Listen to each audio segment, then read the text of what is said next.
There is a profound analogy using a simple jar in the most dangerous spiritual book in the world.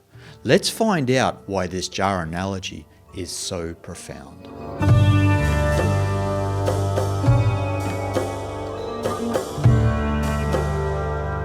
In the ancient text of the Avadhuta Gita, Lord Dattatreya explains many analogies within the book so that we can understand the true nature of our being. Now, for those of you who are unfamiliar with the Avadhuta Gita, this is what is known as a Nididhyasana text, a text for those on the cusp of enlightenment or those who have gone beyond the pale of enlightenment. Now, in this verse that I'm going to read to you, there's a profound analogy using a jar so that we can understand the true nature of our being. Let me read this very important verse on the true nature of your being to you. When the jar is broken, the jar space, that is the space contained in the jar, becomes completely unified with the undifferentiated space. So also, when the mind becomes purified, it is united with the supreme beatitude. Thus, no diversity is perceived by me. Dattatreya is speaking from his own liberated perspective in this verse. That's why he mentions it with me.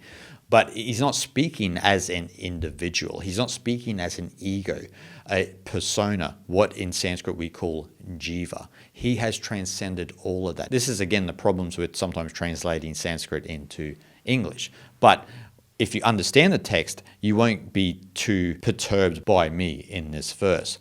So as we see here, when we understand that Atman, the undifferentiated consciousness within you and me that connects us as one undifferentiated consciousness, which is identical with the ultimate Brahman. And so the jar analogy is perfect for this, right? Because the space within the jar is the same as the space outside of the jar. It's the container that traps the space within the jar from being unified with the space outside the jar. Now, if we relate that to us as human beings, the Atman is within all of us. Now, the container here for us is a psychosomatic organism of the jiva, right? The body-mind matrix. The undifferentiated consciousness is who we truly are. It's at the core of our existence. But our jiva, through the psychosomatic organism, through the body-mind matrix, is what keeps it encased. And so we forget that we are the ultimate Brahman. We are connected with everything. We are essentially everything, but we believe we are this individual separate from the world around us. And this is the great hypnosis. You are not separate from the world around you. When you understand, when you crack the jar here, now when we say crack the jar here in relation to human, when we crack the jiva, when the jiva begins to disappear, then the Atman realizes it was no different to Brahman itself, right?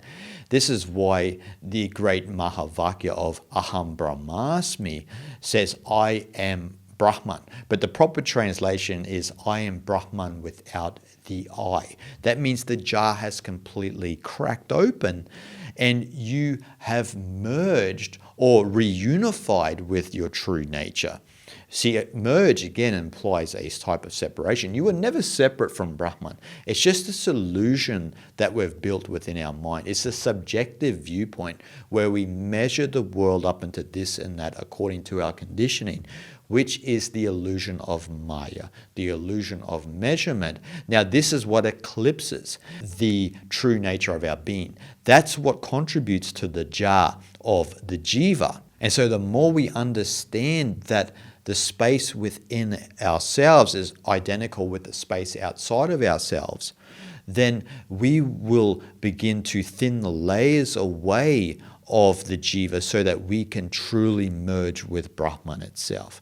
Now, I love this analogy. It's one of my favorite analogies in all of world literature because it just embodies, and it's so simple for many people to understand, that all we need to do is crack the jar. Now, that can come by an abidance in your true nature, and the jar begins to disappear. Spiritual practices can obviously help that. And also, what can help that is the practices of viveka, having discernment with what is the jar and what is the space, and also vairagya, having complete non-reactiveness to the jiva, to the jar. And in doing so, you have complete dispassion towards worldliness, dispassion towards the subjective viewpoint, the conditioning that you believe you are. So you're dissociated with it. And then the jar begins to thin away, begins to disappear, and all that is left is Brahman itself.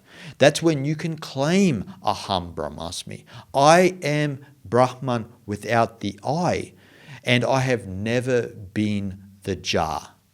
And this is what Lord Dattatreya is trying to explain to us in this very, very important verse in the Avadhuta Gita. Shanti, Shanti, Shanti.